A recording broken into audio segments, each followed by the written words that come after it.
Bw'osisinkana Ronald Vubya abangi gwe bali bamanyi nga Ronald Vubya mu biseera mwe yasambira omupiira n'ayitimuka, tosobola kukkiriza nti kati atemera mu myaka 6. Ono twamusanze mu makage mu Akawungeezi ku luguudo lw'entebbe oluvannyuma lw'okutemezebwako nti yakomyewo mu ggwanga okuva e Bungereza gy'awangaalira.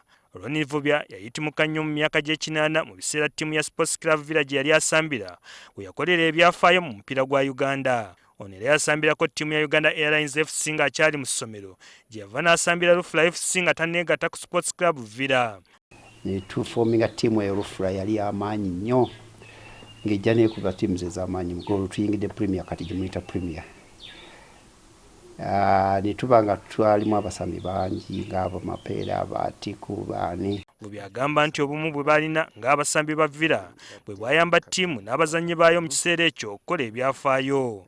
Atubuulidde nti abazannyi b'ekiseera ekyo balina enkolagana ey'amaanyi obutafaanaganako ne bannaabwe ab'ensangi zino. Twalina solidarity nga yetusambye omupiira, friendship like a family.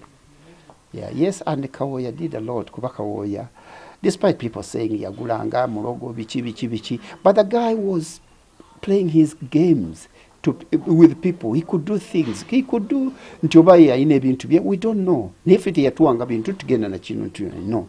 Vubya ajjukira bingi ku mupiira gw'ebiseera eby'emyaka gy'ekinaana wabula eky'abantu okukujjuza ebisaawe nga basamba liigi y'eggwanga kyasinga okwenyumirizaamu. Omupiira baali abantu bagwagala nnyo wano, especially kugamba ffe.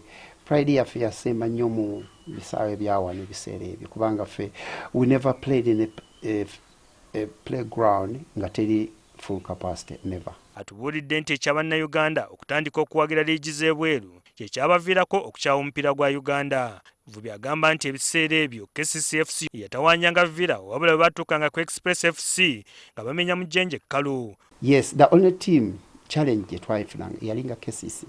They knew us more. Era kyovala Misto could twist things around n'atumanaginga. Ninga abantu twabakubisanga system gye twakolanga eyo 442. They were trying to do 442. Ne 442 de baali tebagimanyi. Mwennyamivu olw'okulemererwa okuyisaawo Uganda Cranes ogenda mu mpaka za Africa Cup ne World Cup. Ne omanye emipiira egyo gyali mizibu. I don't know why.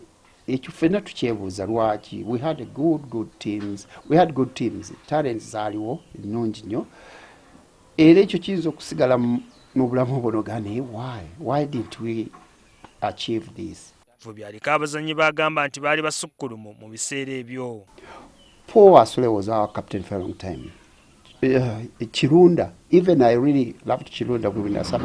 And I ended up taking his number. Nga amazero ga nentwale number 12.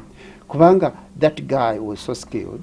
He had his way of playing. Kwigamba bonna bainanga styles za njawulo. Mu kiseera kino Vubya musawo w'abalwadde b'emitwe e Bungereza. Ono mu Uganda yakomyewo okujjanjaba kitaawe n'oluvannyuma addeyo e Bungereza. Sam Mpoza, NTV Akawungeezi.